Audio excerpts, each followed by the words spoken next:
गुफा के अंदर प्रवेश करने के बाद हेनरी के अतीत का एक डरावना राज सामने आता है। वह एक घायल व्यक्ति को जमीन पर पड़ा देखता है और उसकी मदद करने के लिए आगे बढ़ता है, लेकिन तभी वह व्यक्ति घबराकर हेनरी पर गोली चला देता है। डरा हुआ हेनरी पास पड़ा एक पत्थर उठाता है और उस व्यक्ति को मार देता है।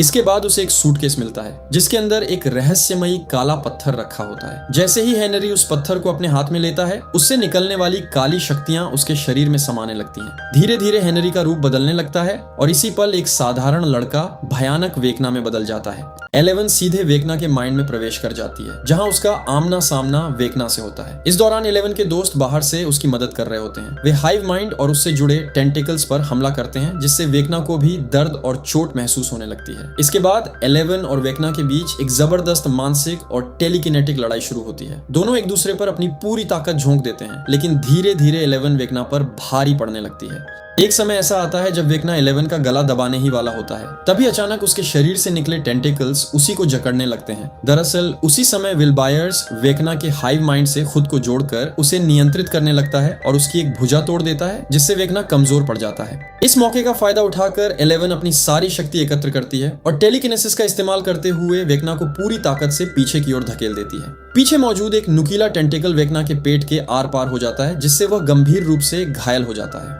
हालांकि वेकना लगभग हार चुका होता है, लेकिन अंतिम वॉर विल बायर्स की मां जॉयस बायर्स करती हैं। वे वहां पहुंचकर कुल्हाड़ी से वेकना का सिर उसके धड़ से अलग कर देती हैं और इस तरह वेकना का हमेशा के लिए अंत हो जाता है।